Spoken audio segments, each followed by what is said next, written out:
When Director of Operations David Chen told me during a board meeting that women lack the emotional stability to run major corporations, I said nothing. I just quietly documented every dismissive comment, every undermining decision, and every instance of gender bias. 3 years later, he reports directly to me as the CEO of Global Dynamics Corporation, the same company where he once questioned whether I belonged in leadership at all. Before we jump back in, tell us where you're tuning in from, and if this story touches you, make sure you're subscribed, because tomorrow, I've saved something extra special for you. Alexandra Martinez stood before the polished marble mirror in the executive washroom of Global Dynamics Corporation's 42nd floor, her reflection illuminated by the warm LED lighting that cast no harsh shadows. The bathroom itself represented everything she had worked toward, yet felt excluded from: Italian marble countertops, fresh orchids replaced weekly, and an atmosphere of understated luxury that whispered of executive privilege and corporate power. Her navy blue blazer, tailored to perfection, conveyed authority and competence, yet she felt like an imposter in this space reserved for senior leadership. The brass nameplate on her temporary office read, Alexandra Martinez, Senior Financial Analyst.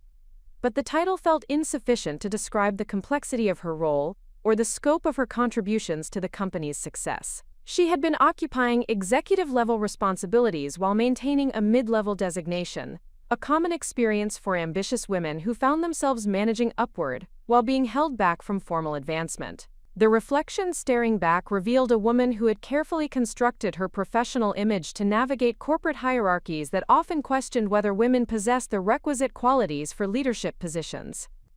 Her dark hair was pulled back in a style that balanced professionalism with approachability, and her minimal makeup suggested competence without drawing attention to her femininity in ways that might be interpreted as weakness or distraction.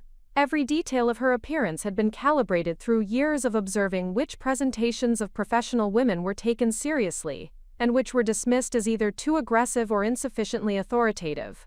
Global Dynamics Corporation occupied 12 floors of Seattle's most prestigious business district, serving as headquarters for a technology consulting firm that specialized in digital transformation for Fortune 500 companies. The company had grown from a small startup to a major industry player through strategic acquisitions, innovative service offerings, and a reputation for delivering complex projects that other firms could not handle. The corporate culture prided itself on meritocracy and results-driven advancement, yet Alexandra had observed significant disparities in how merit was recognized and rewarded based on gender, communication style, and social networks that often excluded women from informal power structures. The executive floor where Alexandra now stood represented the pinnacle of corporate achievement within the organization. Only the most senior leaders maintained offices on this level, enjoying panoramic views of Elliott Bay, private meeting rooms, and access to amenities that reinforced their status within the organizational hierarchy. The executive washroom served as a daily reminder of her proximity to true power, while highlighting the barriers that prevented her from fully accessing it, despite her qualifications and contributions. Alexandra had arrived at Global Dynamics 5 years earlier, with an MBA from Northwestern Kellogg and 8 years of experience in management consulting at Tier 1 firms. Her background included successful engagements with major corporations, recognized expertise in organizational restructuring, and a track record of delivering measurable results for complex transformation initiatives. She had been recruited specifically to lead the financial analysis team for the company's most challenging client engagements, a role that required sophisticated analytical skills, strategic thinking, and the ability to manage multiple stakeholder relationships simultaneously. The position had initially seemed like an ideal opportunity to leverage her expertise, while gaining exposure to the technology consulting industry. Global Dynamics offered competitive compensation, opportunities for international travel, and the promise of rapid advancement for high performers. The company's leadership emphasized their commitment to diversity and inclusion, featuring professional women prominently in marketing materials and corporate communications that suggested gender equality was a core organizational value. Yet the reality of daily operations revealed subtle but persistent patterns that systematically disadvantaged women seeking advancement to senior leadership positions. Meeting dynamics consistently favored male colleagues who interrupted female speakers, appropriated ideas without attribution, and received credit for collaborative solutions that emerged from diverse team input. Client relationship management opportunities were preferentially assigned to men based on assumptions about client preferences and comfort levels that were rarely tested or validated through actual client feedback. The most challenging aspect of navigating this environment was the constant requirement to prove competence and legitimacy in ways that male colleagues simply did not experience. Alexandra found herself needing to provide more detailed justifications for her recommendations, endure more skeptical questioning of her analyses, and demonstrate expertise more extensively before receiving the same level of credibility that men achieved through positional authority alone. This additional emotional and intellectual labor was exhausting and time-consuming, yet it remained largely invisible to colleagues who did not experience similar challenges. David Chen represented the epitome of these systemic barriers, disguised as individual personality traits or leadership preferences. As director of operations, he wielded significant influence over project assignments, resource allocation, and advancement opportunities throughout the organization. His management style emphasized decisive action, hierarchical communication, and what he characterized as objective, data-driven decision-making that eliminated emotional considerations from business judgment. These preferences, while seemingly neutral, consistently favored approaches and communication styles more commonly associated with male professionals, while disadvantaging collaborative, relationship-focused strategies that research demonstrated were equally effective for achieving business objectives. The relationship between Alexandra and David had deteriorated gradually through a series of interactions that individually seemed minor, but collectively created a hostile environment that questioned her fitness for leadership roles.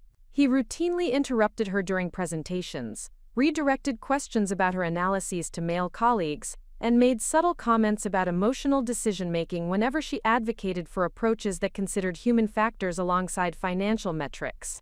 These behaviors were calibrated to appear professional, while systematically undermining her authority and credibility with clients and internal stakeholders. The executive washroom encounter that morning had provided Alexandra with a moment of clarity about her situation and the broader organizational dynamics that had shaped her experience.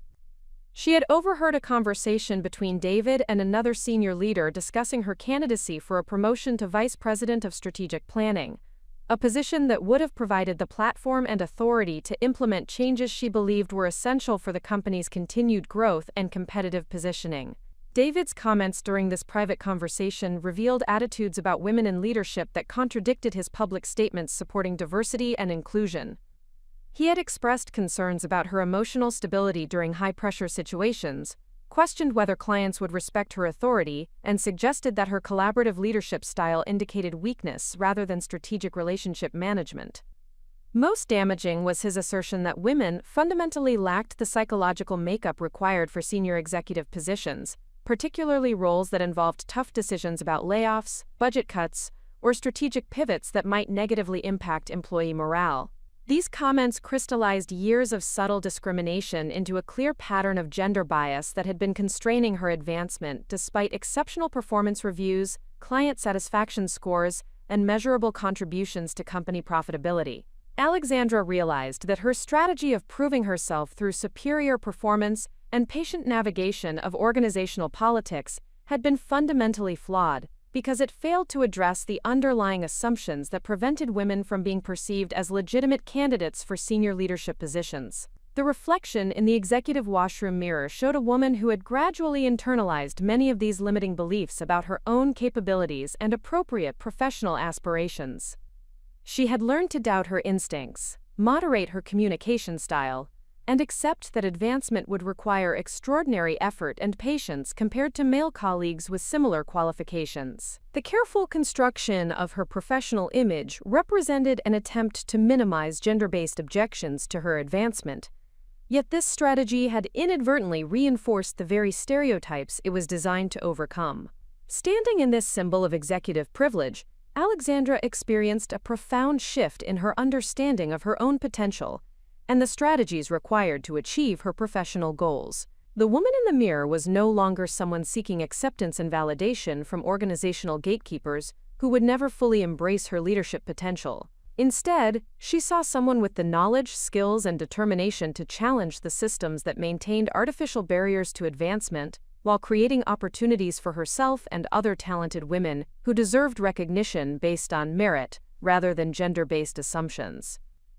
The executive washroom, with its marble surfaces and luxury amenities, had been designed to reinforce hierarchical distinctions and executive privilege. Yet for Alexandra, it became the site of a transformative realization about her own worth, and the possibility of fundamentally altering the power dynamics that had constrained her career progression. The reflection in the mirror no longer showed someone seeking permission to lead, but someone preparing to claim the authority and position that her qualifications and contributions had already earned. This moment of recognition represented more than personal awakening. It marked the beginning of a strategic campaign to demonstrate that women could not only succeed in senior leadership positions, but could transform organizational culture and business performance in ways that traditional masculine leadership approaches had failed to achieve. The careful documentation of discriminatory comments and behaviors that she had been maintaining would serve as evidence, but more importantly, her future actions would provide undeniable proof of women's capacity for executive excellence. The mirror reflected someone ready to move beyond defensive responses to gender bias toward proactive demonstration of leadership capabilities that could not be ignored, dismissed, or attributed to factors other than genuine competence and strategic vision. The executive washroom had inadvertently become the birthplace of a transformation that would ultimately place her in a position to influence organizational culture and advancement opportunities for future generations of professional women, who deserved the same recognition and opportunities that had been routinely extended to their male counterparts. Preparing and narrating this story took us a lot of time, so if you are enjoying it, subscribe to our channel. It means a lot to us. Now back to the story. The moment of clarity that occurred in this space of executive privilege would prove to be the catalyst for a journey that challenged not only individual career limitations, but broader assumptions about women's fitness for senior leadership roles in corporate America. The reflection in the marble mirror had shown Alexandra Martinez not just who she was, but who she was capable of becoming when she stopped seeking permission and started claiming the authority that her expertise and contributions had already established. Before we continue, I want to thank you for joining me in sharing stories that matter. If you believe that competence and vision should determine leadership opportunities regardless of gender, please consider subscribing. It costs nothing and helps us reach more women who need to hear that their professional aspirations are valid and achievable. Now let us see how this transformation unfolds. Global Dynamics Corporation operated as a sophisticated ecosystem, where power flowed through carefully constructed channels that appeared meritocratic on the surface, while maintaining deeply entrenched barriers to advancement for women and other underrepresented groups. Alexandra had spent 5 years learning to navigate this complex system, gradually recognizing that her initial assumptions about corporate advancement had been fundamentally naive. The company presented itself as a progressive organization committed to diversity and inclusion, yet the actual mechanisms of promotion, project assignment, and leadership development revealed patterns that systematically favored traditional masculine approaches to business leadership. The organizational structure of Global Dynamics reflected standard corporate hierarchies found throughout the technology consulting industry, with clearly defined levels of authority and responsibility that theoretically provided transparent pathways for advancement. Entry-level analysts progressed to senior analysts, then to managers, directors, vice presidents, and ultimately to the executive leadership team that reported directly to the chief executive officer. Entry-level. Each level required demonstrated competence in increasingly complex responsibilities, from technical analysis to client relationship management to strategic planning and organizational leadership. However, the informal power structures that actually determined advancement opportunities operated according to different principles that were rarely acknowledged in official company communications or performance review processes. Access to high-visibility projects, mentorship relationships with senior leaders, and inclusion in strategic planning discussions depended heavily on social networks, communication styles, and cultural fit assessments that consistently disadvantaged women who did not conform to traditional masculine leadership behaviors. The executive floor of Global Dynamics headquarters served as a physical manifestation of these power dynamics, where corner offices with panoramic views of Seattle's skyline were occupied exclusively by senior leaders who had successfully navigated the complex requirements for advancement within the organization. The floor plan itself communicated hierarchical relationships through office size, furniture quality, and proximity to the boardroom where strategic decisions were made. Support staff, predominantly women, occupied workstations in open areas that provided administrative assistance to executives while remaining physically and symbolically separated from actual decision-making processes. Alexandra had observed these spatial arrangements with increasing awareness of how environmental design reinforced organizational hierarchies and influenced psychological perceptions of authority and competence. The executive conference room featured leather chairs arranged around a mahogany table that could accommodate 20 participants, yet meetings rarely included more than 8 attendees, all of whom were senior leaders who had achieved their positions through successful navigation of both formal requirements and informal selection processes that favored specific demographic profiles and behavioral patterns. The meeting dynamics within this executive conference room revealed subtle but consistent patterns that disadvantaged women seeking advancement to senior leadership positions. Conversations proceeded according to unwritten rules about appropriate communication styles, with direct assertiveness valued over collaborative approaches, competitive individualism favored over team-oriented solutions, and quantitative analysis privileged over qualitative insights that considered human factors and business decision-making. Women who attempted to participate according to these masculine communication norms were often perceived as aggressive or unlikable, while those who maintained more traditionally feminine approaches were dismissed as lacking the tough-minded decisiveness required for executive leadership. David Chen had mastered these organizational dynamics through systematic observation and strategic adaptation of his behavior to align with executive expectations and preferences. His rise from senior consultant to director of operations had been facilitated by his ability to project confidence during presentations, make decisive recommendations without extensive consultation, and maintain relationships with other senior leaders through shared interests in golf, business networking events, and informal social gatherings that occurred outside normal business hours. These relationship-building opportunities were theoretically available to all employees, yet they consistently excluded women who had family responsibilities, different social interests, or discomfort with male-dominated recreational activities. The promotion process at Global Dynamics theoretically emphasized objective performance metrics, including client satisfaction scores, project profitability, team leadership effectiveness, and strategic contributions to organizational growth. Yet the actual selection decisions were heavily influenced by subjective assessments of executive presence, cultural fit, and leadership potential that reflected unconscious biases about gender-appropriate behaviors and capabilities. Performance reviews consistently praised women for their collaborative skills, attention to detail, and relationship management abilities, while questioning their capacity for strategic thinking, decisive action, and tough decision-making under pressure.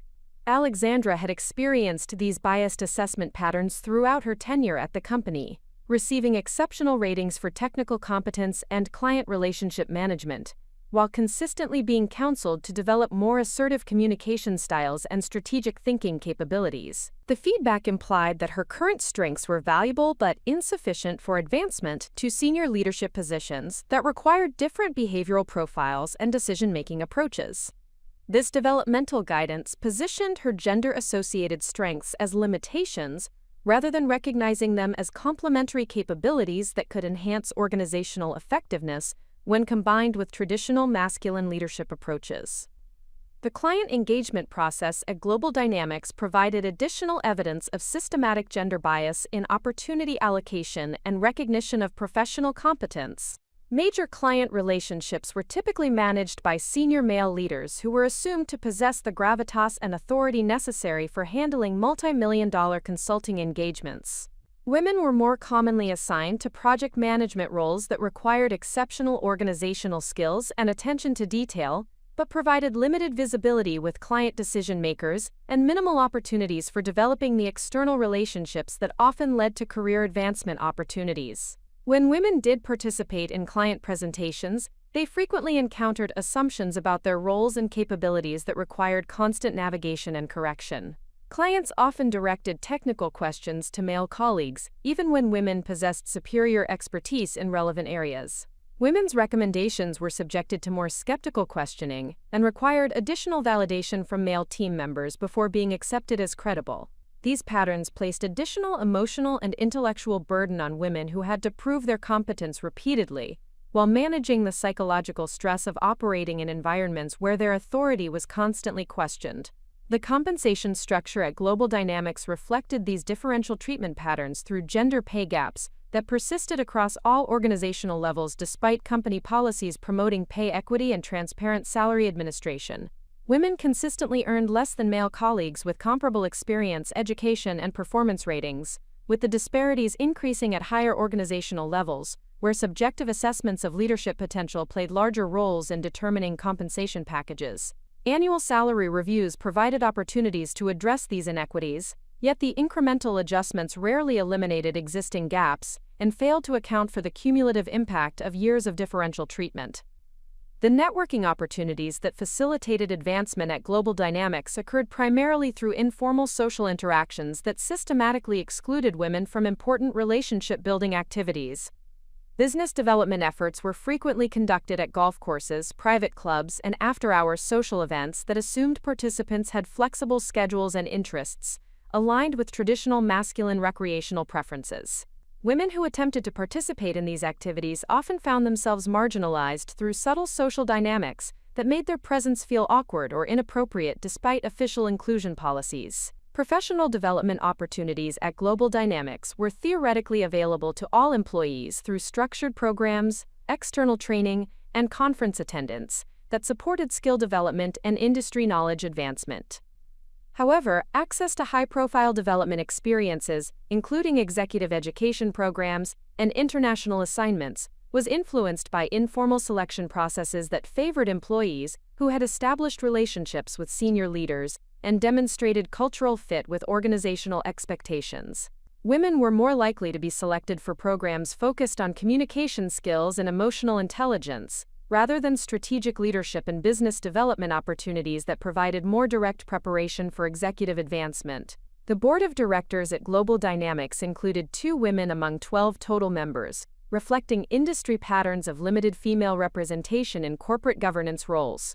Both women had achieved senior executive positions in other organizations and brought valuable expertise to board discussions, yet their contributions were often minimized or ignored during strategic planning processes that emphasized quantitative analysis over qualitative insights about market trends, organizational culture, and stakeholder relationship management.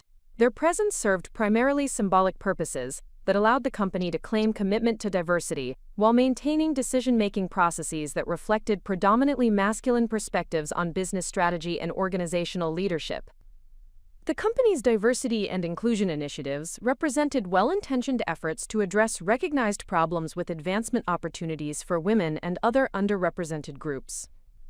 These programs included mentorship opportunities, leadership development workshops, flexible work arrangements, and unconscious bias training that aimed to create more equitable organizational culture and advancement processes. However, these initiatives operated as supplementary programs rather than fundamental changes to organizational systems, allowing existing power structures to remain intact, while creating an appearance of progressive commitment to equality and inclusion. Alexandra had participated in several of these diversity programs, finding them valuable for networking with other professional women and developing skills that enhanced her effectiveness in navigating organizational challenges. Yet she had also observed how these programs inadvertently reinforced assumptions that women required additional support and development to succeed in corporate environments, rather than addressing the systemic barriers that created artificial obstacles to advancement for qualified professionals regardless of gender. The technology consulting industry context within which Global Dynamics operated reflected broader patterns of gender inequality in professional services, where women comprised approximately 40% of entry-level positions, but less than 20% of senior leadership roles. These industry-wide patterns suggested that organizational barriers were not unique to Global Dynamics, but represented systemic challenges that required coordinated efforts across multiple companies and professional associations to address effectively. The competitive dynamics within the technology consulting industry emphasized client relationship management, technical expertise, and strategic problem-solving capabilities that women possessed in equal measure to their male colleagues. Yet the business development processes, client engagement approaches, and leadership advancement criteria reflected assumptions about gender-appropriate behaviors and capabilities that consistently disadvantaged women seeking advancement to senior executive positions. These patterns perpetuated themselves through recruitment practices, promotion decisions, and organizational culture development that maintained traditional masculine definitions of leadership effectiveness and professional competence. Understanding these comprehensive systemic barriers had been essential for Alexandra's recognition that individual excellence and patient navigation of organizational politics would be insufficient for achieving her professional aspirations. The corporate hierarchy at Global Dynamics was not a neutral system that rewarded merit regardless of gender, but rather a complex network of formal and informal processes that maintained existing power relationships while creating the appearance of fair and objective advancement opportunities. Recognizing this reality had been painful but necessary for developing more effective strategies for achieving meaningful change in her career trajectory and broader organizational culture. The executive washroom revelation had crystallized years of observations about these systemic barriers into a clear understanding that fundamental change would require challenging the assumptions and processes that maintained gender inequality, rather than simply working harder to prove her competence within existing systems. The marble mirror had reflected not only her own potential but also the necessity of transforming organizational culture to create genuine opportunities for advancement based on merit, rather than gender-based stereotypes and biases that limited the full utilization of talent within the organization. This comprehensive understanding of the corporate hierarchy and its barriers would prove essential for developing the strategic approach that would ultimately enable Alexandra to achieve positions of authority where she could influence organizational culture and advancement opportunities for future generations of professional women who deserved recognition based on their capabilities, rather than conformity to traditional masculine leadership behaviors and expectations. Alexandra Martinez had carried a vision of transformational leadership since her undergraduate years at Stanford University, where she had first encountered the concept that business organizations could serve as vehicles for positive social change while achieving exceptional financial performance. This vision had been shaped by professors who demonstrated how strategic thinking, ethical decision-making, and inclusive management approaches could create sustainable competitive advantages that benefited all stakeholders, rather than simply maximizing shareholder returns at the expense of employee welfare and community development. The leadership philosophy that had crystallized during her MBA studies at Northwestern Kellogg emphasized the integration of analytical rigor with emotional intelligence, strategic planning with collaborative execution, and profit maximization with social responsibility. Alexandra had been particularly influenced by case studies of companies that had achieved remarkable growth through cultures of innovation, employee empowerment, and customer-centric service delivery that created lasting value rather than short-term financial gains. These examples had convinced her that traditional command and control leadership approaches were becoming obsolete in rapidly changing business environments that required adaptive, learning-oriented organizations capable of continuous evolution.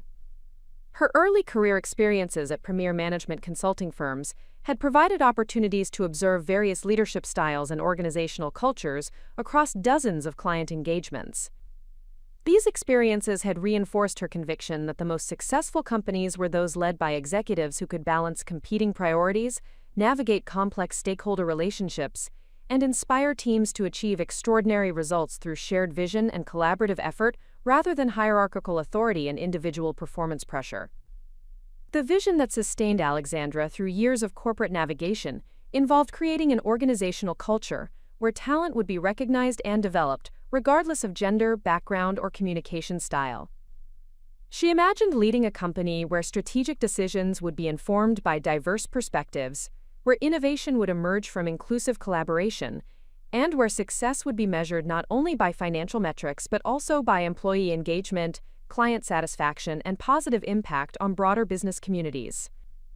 This leadership vision had been deeply personal as well as professional, reflecting her own experiences as a woman navigating male-dominated corporate environments where her capabilities had been consistently undervalued despite exceptional performance and measurable contributions to organizational success. She had witnessed countless talented women plateau in middle management positions or leave corporate environments entirely due to systemic barriers that prevented them from accessing opportunities commensurate with their qualifications and potential. The specific circumstances that had inspired Alexandra's leadership aspirations traced back to her childhood observations of her mother's career struggles as a brilliant engineer who had been repeatedly passed over for management positions, despite superior technical expertise and innovative problem-solving abilities. Her mother had eventually left corporate employment to start her own consulting firm, achieving remarkable success while maintaining work-life integration that traditional corporate structures had made impossible. This example had demonstrated both the artificial nature of corporate barriers and the extraordinary potential that could be unleashed when talented individuals found environments that recognized and supported their capabilities. Alexandra's undergraduate internships at technology companies had provided early exposure to organizational cultures that either empowered or constrained individual potential based on leadership philosophies and management practices. She had observed how inclusive leaders could create environments where diverse teams produced innovative solutions that exceeded expectations, while authoritarian managers generated compliance but limited creativity and engagement. These experiences had convinced her that leadership effectiveness was largely determined by the ability to create conditions where others could perform at their highest levels, rather than commanding obedience through positional authority. Her graduate studies had provided theoretical frameworks for understanding these observations, particularly through coursework in organizational behavior, change management, and strategic leadership, that emphasized the importance of culture, communication, and shared vision in achieving sustainable business success. She had been particularly drawn to research demonstrating that diverse leadership teams made better decisions, that inclusive organizational cultures attracted and retained superior talent, and that companies led by women often outperformed their competitors on multiple performance metrics, including profitability, employee satisfaction, and customer loyalty. The leadership vision that had emerged from this combination of personal experience, academic study, and professional observation centered on the concept of transformational leadership that could simultaneously achieve exceptional business results while creating positive change for employees, clients, and broader business communities. Alexandra had imagined herself leading an organization where strategic thinking would be enhanced by diverse perspectives, where innovation would flourish through collaborative creativity, and where success would be defined by sustainable value creation rather than short-term financial optimization. This vision had been particularly compelling because it aligned with her personal values while addressing the systemic problems she had observed throughout her corporate career. She had witnessed how traditional masculine leadership approaches often created competitive internal cultures that discouraged collaboration, limited innovation, and generated high turnover among talented employees who sought more meaningful and supportive work environments. Her leadership philosophy emphasized the creation of organizational cultures where individual success would be interconnected with team achievement and where company performance would be enhanced rather than constrained by commitment to employee development and community engagement. The practical manifestation of Alexandra's leadership vision involved implementing management practices that would maximize both human potential and business performance through integrated approaches to strategy development, operational execution, and organizational culture. She had envisioned leading strategic planning processes that would incorporate insights from employees at all organizational levels, creating innovation initiatives that would leverage diverse perspectives and experiences, and developing talent management systems that would recognize and advance individuals based on demonstrated capabilities rather than demographic characteristics or communication styles. Her approach to client relationship management had been shaped by the belief that consulting engagements should create lasting value for client organizations, rather than simply delivering reports and recommendations that might be ignored or implemented superficially. She had imagined leading a consulting firm that would work collaboratively with clients to build internal capabilities, transfer knowledge effectively, and ensure sustainable implementation of strategic changes that would continue generating benefits long after consulting engagements concluded. The financial aspects of Alexandra's leadership vision emphasized sustainable profitability through superior service delivery, client satisfaction, and employee engagement, rather than cost reduction strategies that might compromise quality or organizational culture. She had studied companies that had achieved exceptional financial performance through investment in employee development, innovation initiatives, and long-term client relationships that generated recurring revenue and referral opportunities. This approach required patience and strategic thinking that prioritized long-term value creation over quarterly performance optimization, but it produced more sustainable competitive advantages and stakeholder satisfaction.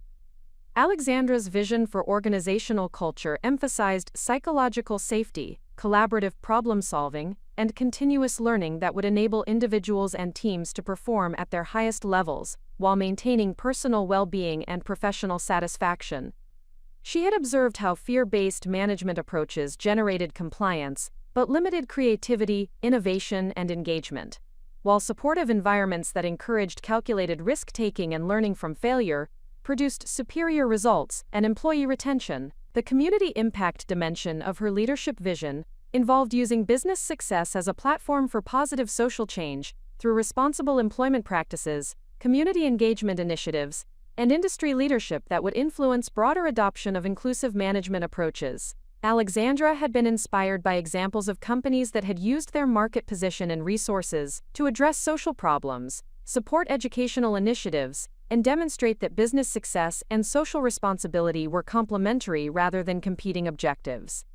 Her approach to diversity and inclusion went beyond compliance with legal requirements or implementation of awareness programs to encompass fundamental changes in organizational systems, processes, and culture that would create genuine equality of opportunity and advancement based on merit rather than demographic characteristics.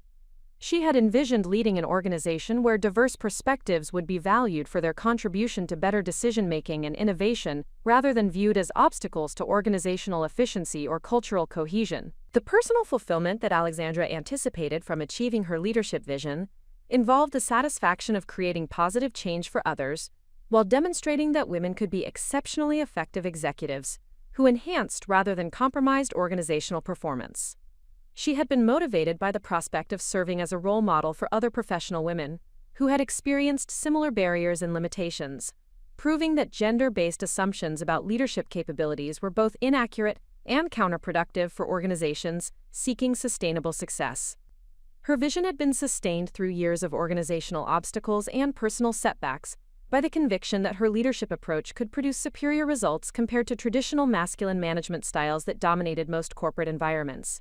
She had maintained detailed observations of management practices and their consequences, noting how inclusive leaders consistently achieved better outcomes in terms of employee engagement, innovation, customer satisfaction, and financial performance, compared to authoritarian approaches that relied primarily on hierarchical authority and individual accountability. The strategic thinking component of Alexandra's leadership vision emphasized long-term planning, stakeholder relationship management, and adaptive responses to changing market conditions that would position organizations for sustained success rather than short-term optimization that might compromise future competitiveness. She had studied how successful companies balanced competing priorities, managed complex stakeholder relationships, and maintained strategic focus while remaining flexible enough to capitalize on unexpected opportunities or respond effectively to external challenges.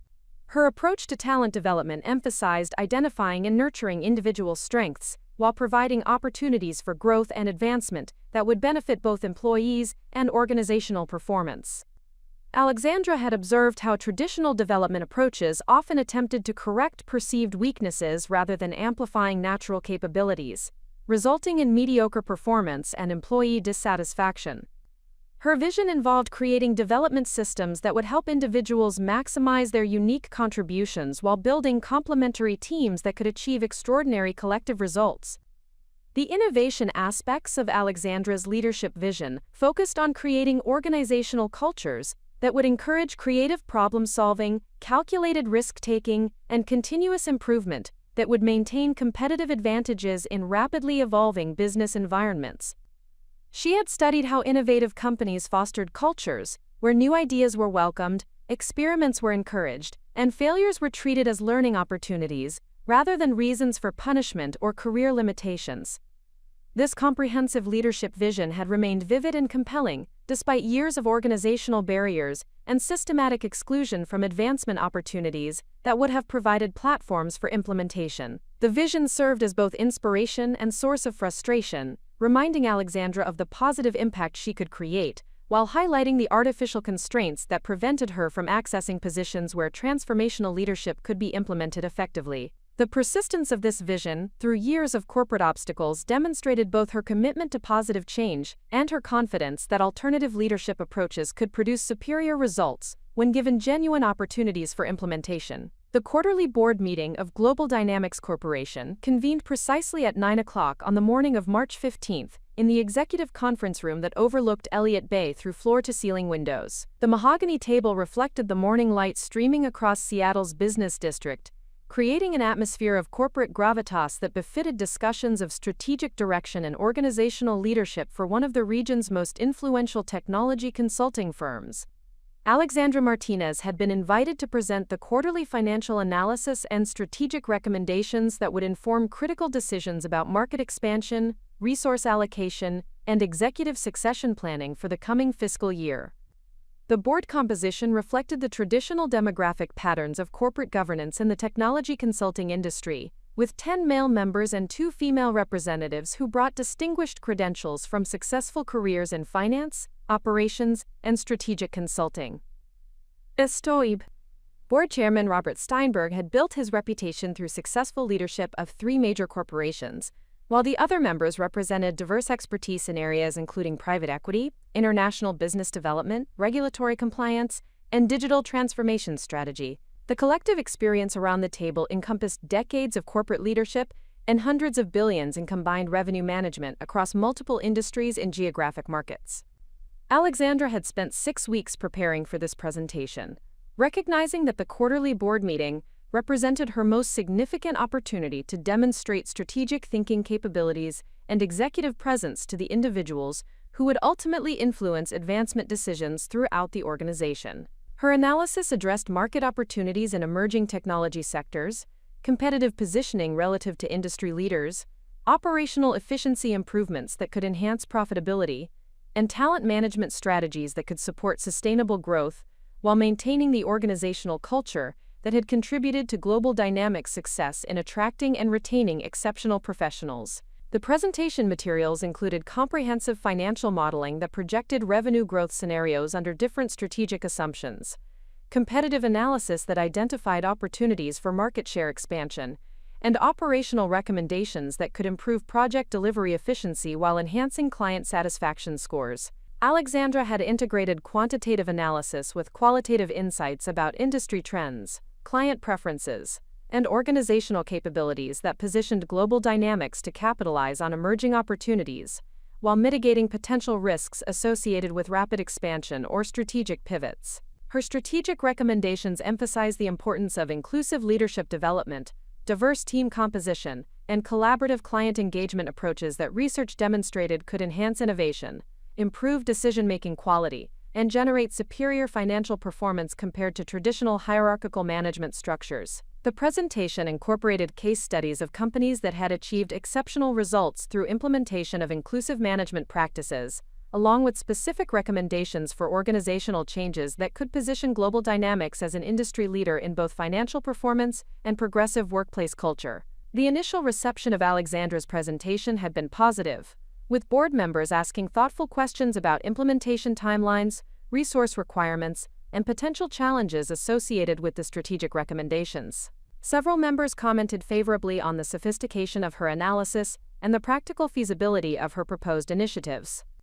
The discussion proceeded according to familiar patterns of strategic dialogue, with participants examining assumptions, exploring alternative scenarios, and evaluating the potential consequences of different strategic directions. The transformation of this professional discussion into a defining moment of gender bias occurred when the conversation shifted to organizational leadership development and executive succession planning. Board member Margaret Chen had raised questions about the company's progress in developing diverse leadership talent, noting that Global Dynamics had lagged behind industry benchmarks in promoting women and other underrepresented groups to senior executive positions, despite official commitments to diversity and inclusion. David Chen had responded to these concerns by expressing skepticism about the effectiveness of diversity initiatives in improving business performance, arguing that merit-based advancement systems already ensured that the most qualified candidates achieved leadership positions regardless of demographic characteristics. His comments reflected common misconceptions about the nature of systemic barriers and the relationship between inclusive management practices and organizational effectiveness. But they were delivered with the confident authority that characterized his typical contributions to strategic discussions. The catalyst moment emerged when Margaret Chen challenged David's assertions by citing research demonstrating that diverse leadership teams consistently outperformed homogeneous groups on multiple performance metrics, including financial returns, innovation measures, and stakeholder satisfaction scores. She specifically referenced Alexandra's presentation as evidence that the company possessed exceptional talent that could contribute significantly to strategic leadership roles if provided with appropriate advancement opportunities. David's response to this challenge revealed attitudes about women in leadership that contradicted his public statements supporting diversity and professional development for all employees.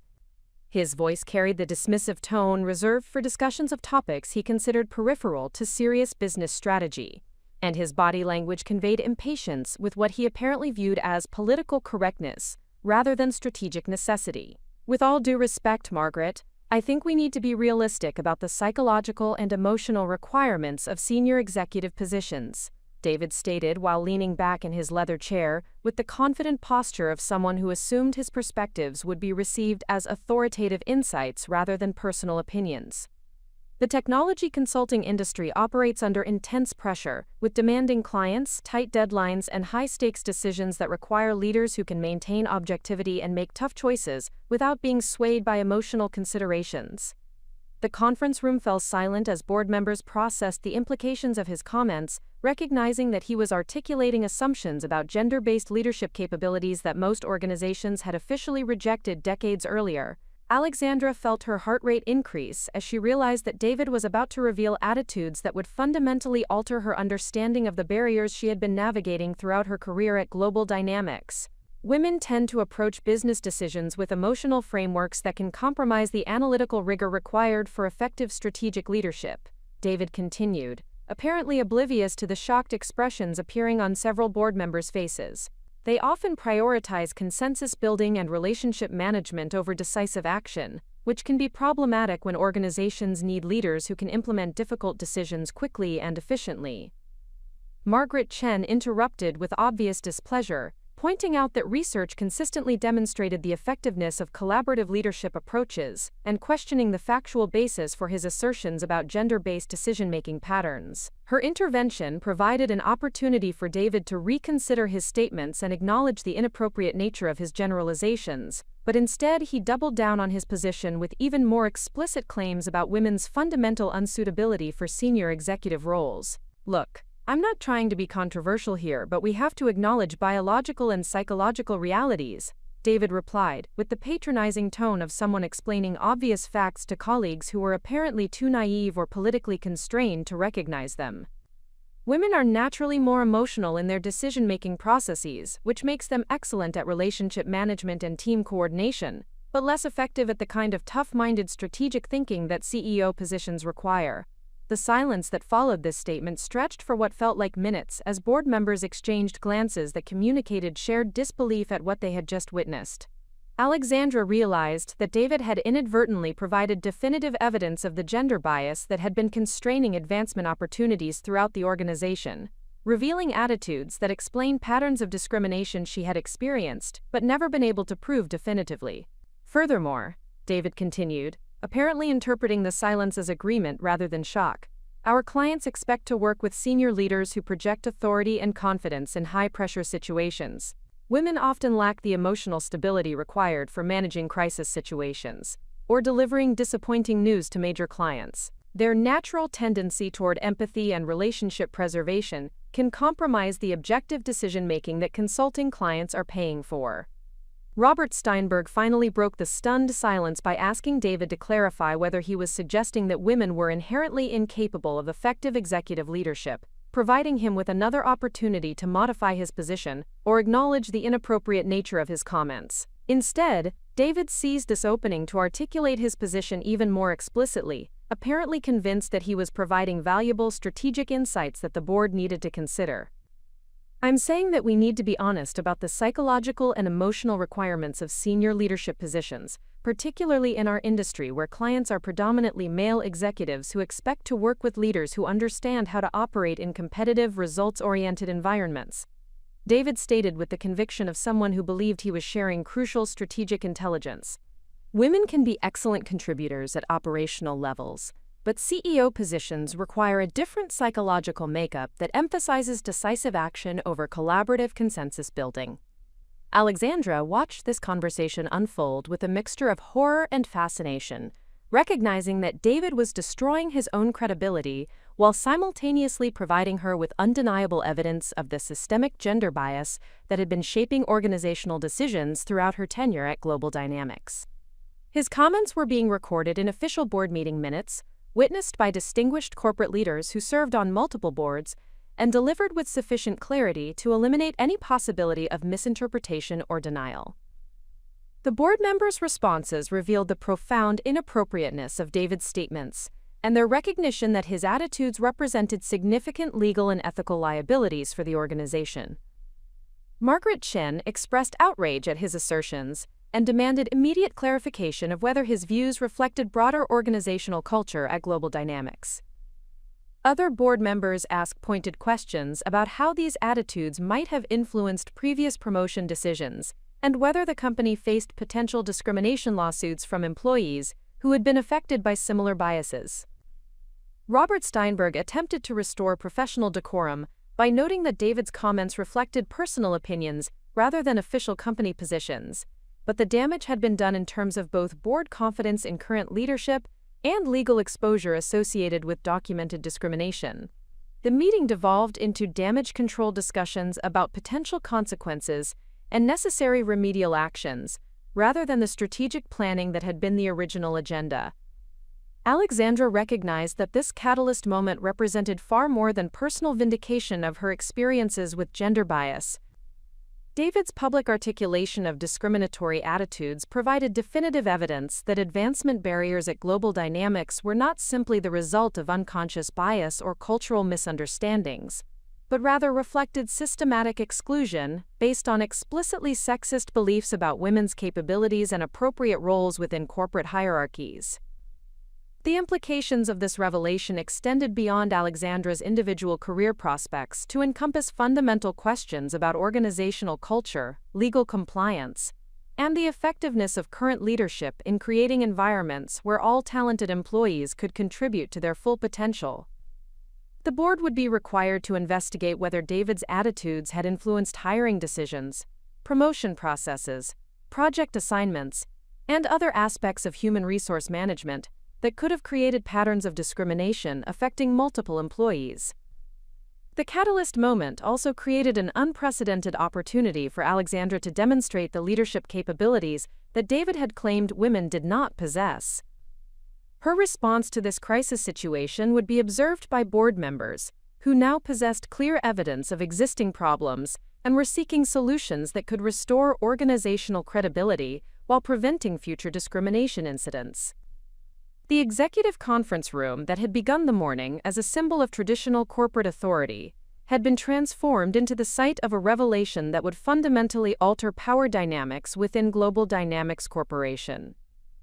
The mahogany table that reflected morning light now reflected the harsh illumination of discriminatory attitudes that could no longer be hidden behind professional facades or explained away as personality conflicts or communication style differences. Alexandra understood that this moment represented the decisive turning point in her career trajectory, providing both definitive evidence of the barriers she had been facing and unprecedented opportunity to demonstrate the strategic thinking, emotional intelligence, and decisive leadership that would be required to address the organizational crisis that David had inadvertently created through his public expression of discriminatory beliefs about women's fitness for executive leadership positions. Alexandra Martinez sat in her office for nearly an hour after returning from the board meeting, staring at the Seattle skyline through her window while processing the profound implications of what had transpired in the executive conference room. The familiar view of Elliott Bay and the Olympic Mountains beyond provided no comfort as her mind raced through the complex emotions and strategic considerations that David Chen's public display of gender bias had unleashed. The catalyst moment she had witnessed represented both vindication of years of suspected discrimination and an overwhelming responsibility to respond appropriately to evidence that could transform not only her own career trajectory, but the organizational culture at Global Dynamics Corporation. The immediate emotional impact of hearing her capabilities dismissed so categorically by a senior leader created a mixture of rage, validation, and profound sadness that women in corporate America continued to face such fundamental disrespect despite decades of legal protections and diversity initiatives. Alexandra found herself cycling through intense anger at the systematic nature of the discrimination she had experienced, relief at finally having concrete evidence of attitudes that had previously remained hidden behind professional facades, and deep disappointment that an organization she had served with distinction could harbor such explicitly biased leadership perspectives. The validation aspect of this emotional response proved particularly complex, as Alexandra recognized that David's statements had confirmed suspicions she had harbored for years about the true reasons for her limited advancement opportunities. The subtle patterns of exclusion, questioning of her judgment, and systematic undervaluation of her contributions now had a clear explanation that went beyond personality conflicts or communication style differences.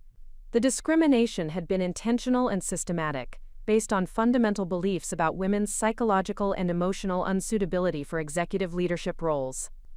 Yet this validation came with the sobering recognition that her individual experiences represented a broader pattern of organizational dysfunction that likely affected numerous other talented women throughout Global Dynamics. The attitudes David had expressed were not isolated personal opinions, but systematic beliefs that had undoubtedly influenced hiring decisions, promotion processes, project assignments, and performance evaluations across multiple departments and business units. Understanding the scope of this discrimination created both moral obligation and strategic opportunity to address problems that extended far beyond her personal career advancement. The strategic dimensions of her response options required careful analysis of potential consequences, available resources, and realistic assessment of her ability to create meaningful organizational change through various approaches. Alexandra understood that her reaction to this catalyst moment would define not only her future career trajectory, but also her integrity as a professional leader who possessed evidence of systematic discrimination against women seeking advancement in corporate environments. The most conservative response option involved documenting the incident through appropriate human resources channels, while continuing to focus on individual performance excellence and patient navigation of existing organizational systems. This approach would provide legal protection through formal complaint processes, while minimizing personal risk associated with challenging senior leadership directly. However, Alexandra recognized that this conservative strategy had been ineffective for addressing the underlying cultural problems that had created conditions where discriminatory attitudes could flourish unchallenged for years. The moderate response approach would involve building coalitions with other women and supportive colleagues to advocate for systematic changes in diversity and inclusion policies, leadership development programs, and performance evaluation processes. This collaborative strategy could leverage collective action to create organizational pressure for cultural change while distributing risk among multiple participants, rather than placing individual responsibility on Alexandra alone. The effectiveness of this approach would depend on identifying sufficient allies willing to support comprehensive reform initiatives despite potential career consequences. The most aggressive response strategy involved direct challenge to existing leadership through board-level advocacy, legal action, or public disclosure of discriminatory practices that would force immediate organizational accountability and leadership changes. This confrontational approach offered the greatest potential for rapid and comprehensive change, but also carried significant personal and professional risks that could result in career destruction if implemented unsuccessfully or without adequate preparation and support. Alexandra spent considerable time analyzing her qualifications and preparation for each of these strategic approaches, recognizing that her response choice would require capabilities and resources that extended beyond her technical expertise and individual determination. The conservative approach required primarily legal knowledge and documentation skills that she could develop through consultation with employment attorneys and human resources professionals. The moderate approach demanded coalition-building abilities, political acumen, and collaborative leadership skills that aligned with her natural strengths and management philosophy. The aggressive approach would require comprehensive strategic planning, extensive legal preparation, sophisticated communication strategies, and the emotional resilience necessary to withstand potential retaliation and career consequences that could be severe and long-lasting. This option also demanded careful assessment of her financial security, professional networks, and alternative career opportunities that could provide stability during what might become an extended period of organizational conflict and uncertainty. The emotional dimensions of these strategic considerations proved equally complex, as Alexandra grappled with fears about potential consequences alongside determination to address systematic problems that had limited her advancement and would likely continue affecting other talented women unless challenged effectively. Her anger at years of discrimination competed with concerns about personal and professional risks associated with various response strategies. The prospect of confronting powerful organizational leaders generated anxiety about potential retaliation, career destruction, and financial insecurity that could affect not only her individual welfare, but also her family obligations and long-term life plans. The motivational aspects of her internal struggles centered on the recognition that this catalyst moment represented a unique opportunity to demonstrate the leadership capabilities that David had claimed women did not possess. Her response to this crisis situation would be observed by board members, senior leaders, and colleagues throughout the organization who were seeking evidence of how she would handle high-pressure situations requiring strategic thinking, emotional intelligence, and decisive action under challenging circumstances. Alexandra understood that responding effectively to this opportunity could provide definitive proof that women could excel in executive leadership roles while addressing systematic barriers that had prevented other talented professionals from achieving positions commensurate with their qualifications and contributions. The personal stakes involved in this decision extended beyond individual career advancement to encompass broader questions about gender equality, organizational justice, and her responsibility to use her position and capabilities to create positive change for others who had faced similar discrimination. The practical considerations surrounding her response options required careful analysis of available resources, potential allies, and realistic timelines for achieving meaningful organizational change through different strategic approaches. Alexandra spent considerable time evaluating her professional networks, financial resources, legal options, and alternative career opportunities that could provide security during what might become an extended period of organizational conflict and transition. Her support system analysis revealed both encouraging assets and concerning limitations that would influence the feasibility and effectiveness of different response strategies. Several colleagues had expressed private concerns about organizational culture and advancement opportunities for women, suggesting potential allies for collaborative approaches to institutional change. However, most of these individuals occupied positions that provided limited influence over strategic decisions and could face significant career risks if they supported comprehensive reform initiatives publicly. The board meeting had revealed that at least some board members, particularly Margaret Chen, possessed genuine commitment to diversity and inclusion that could provide high-level support for appropriate reform initiatives. However, Alexandra recognized that board support would depend on presenting compelling business cases for organizational change, rather than simply documenting discrimination incidents or appealing to moral principles that might not translate into strategic action. Her financial analysis revealed sufficient resources to sustain extended periods of career uncertainty if necessary, particularly given her graduate education, professional experience, and industry reputation that could facilitate transition to alternative opportunities if her current position became untenable. This financial security provided important flexibility for pursuing response strategies that might involve significant personal risk but offered greater potential for meaningful organizational change. The legal consultation process that Alexandra initiated during the days following the board meeting provided crucial insights into both the strength of her discrimination case and the complex strategic considerations involved in various response approaches. Employment attorneys confirmed that David's statements constituted clear evidence of intentional discrimination that violated federal and state anti-discrimination laws, creating strong foundation for legal action if she chose to pursue that option. However, legal experts also emphasized the extensive preparation, documentation, and strategic planning that would be required for successful litigation or regulatory complaints that could withstand aggressive defense strategies and potential counterclaims. The legal process would likely extend over multiple years, generate significant costs despite contingency fee arrangements, and create ongoing stress and uncertainty that could affect both her professional effectiveness and personal well-being.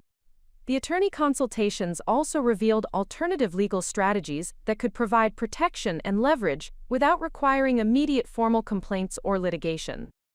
Comprehensive documentation of discriminatory incidents, strategic communication with human resources departments, and careful coordination with other affected employees could create conditions where organizations might choose to implement voluntary reforms rather than face expensive and reputation-damaging legal proceedings.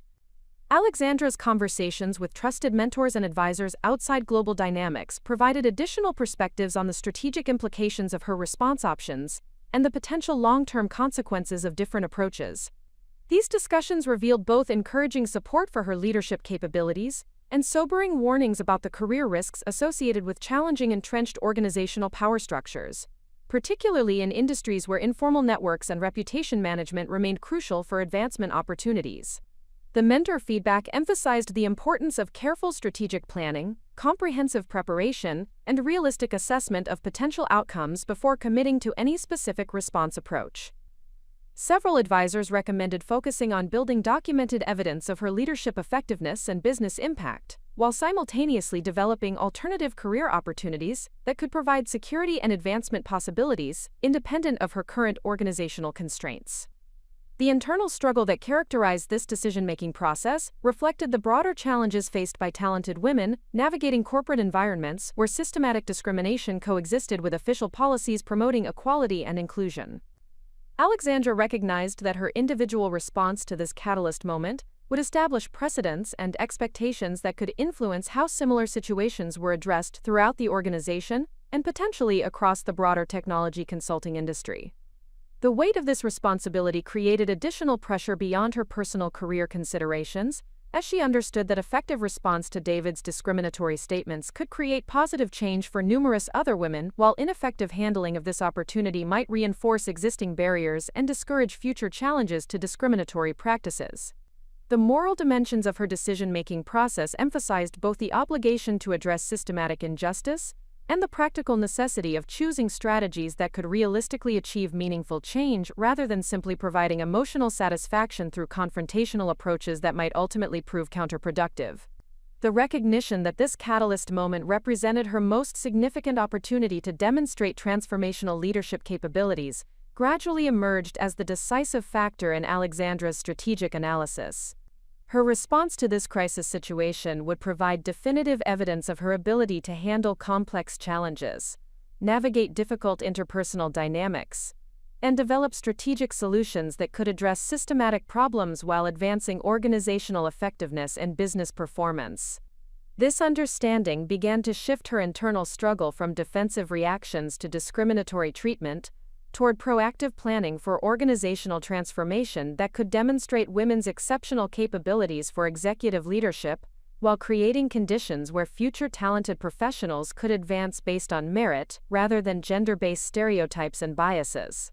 The process of identifying and cultivating strategic alliances required Alexandra Martinez to reassess her professional relationships with unprecedented clarity and purpose. The catalyst moment from the board meeting had fundamentally altered her understanding of the organizational dynamics at Global Dynamics Corporation, necessitating a comprehensive evaluation of which colleagues, mentors, and industry contacts could provide meaningful support for the transformational initiatives she was beginning to contemplate.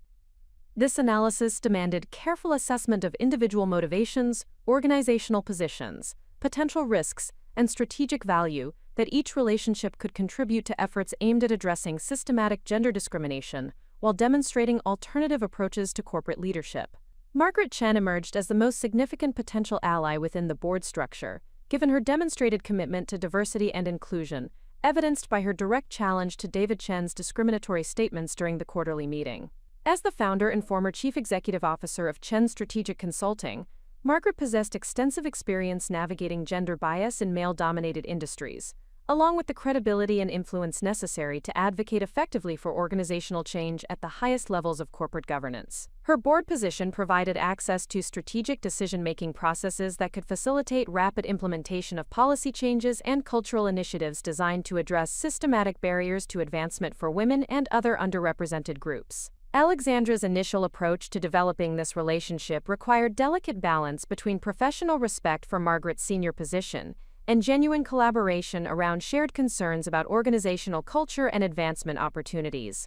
The conversation that emerged from Alexandra's carefully crafted outreach revealed that Margaret had been documenting patterns of gender bias at Global Dynamics for several months, recognizing that David's public statements represented the explicit articulation of attitudes that had been influencing organizational decisions through more subtle mechanisms for years. Margaret's perspective on strategic change emphasized the importance of building comprehensive business cases that demonstrated how inclusive leadership practices could enhance organizational performance, client satisfaction, and competitive positioning, rather than simply addressing moral or legal obligations related to workplace equality. Her experience implementing diversity initiatives across multiple organizations had taught her that sustainable change required integration with business strategy and measurable outcomes that could demonstrate return on investment for stakeholders who might otherwise view such initiatives as peripheral to core organizational objectives. The alliance that developed between Alexandra and Margaret created a powerful foundation for addressing systematic problems at Global Dynamics through coordinated action that leveraged both operational expertise and governance authority. Margaret's board position enabled her to advocate for policy changes and executive accountability measures, while Alexandra's detailed knowledge of organizational culture and operational processes provided practical insights necessary for designing effective implementation strategies. Jennifer Walsh, the Vice President of Human Resources, represented another crucial ally whose support would be essential for implementing comprehensive organizational changes that addressed systematic discrimination while creating development opportunities for talented women throughout the company. Jennifer's initial response to confidential discussions about the board meeting incident revealed both genuine concern about legal liability and authentic commitment to creating more equitable advancement processes that could enhance talent retention and organizational effectiveness. The relationship between Alexandra and Jennifer evolved through a series of strategic conversations that explored various approaches to addressing gender bias, while maintaining organizational stability and employee confidence in leadership integrity.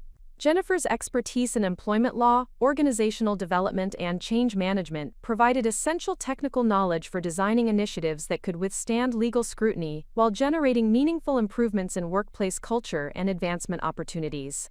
Jennifer's perspective on organizational change emphasized the necessity of comprehensive documentation, systematic policy development, and careful implementation planning that could address existing problems while preventing future incidents of discrimination or retaliation. Her experience managing sensitive personnel issues had taught her that successful diversity initiatives required executive support, adequate resources, clear accountability mechanisms, and ongoing measurement systems that could demonstrate progress and identify areas requiring additional attention or adjustment. The collaboration between Alexandra and Jennifer focused on developing strategic recommendations for board consideration that would address immediate concerns about discriminatory practices while establishing long-term systems for promoting inclusive leadership development and equitable advancement opportunities. This work required extensive research into industry best practices, legal requirements, and organizational change methodologies that could be adapted to Global Dynamics' specific culture and operational requirements. Robert Kim, a senior director in the Strategy and Operations Division, emerged as an unexpected but valuable ally, whose support reflected growing recognition among male colleagues that gender discrimination represented both ethical problems and business inefficiencies that undermined organizational performance. Robert's initial skepticism about diversity initiatives had been transformed through observations of how talented women were being systematically underutilized, despite their demonstrated capabilities and potential contributions to strategic objectives. The relationship between Alexandra and Robert developed through collaborative work on client engagements, where her analytical skills and strategic insights had consistently enhanced project outcomes and client satisfaction. Robert's willingness to advocate for Alexandra's advancement reflected both personal respect for her capabilities and professional recognition that the organization was failing to capitalize on exceptional talent due to biased decision-making processes that prioritized demographic characteristics over demonstrated competence and potential.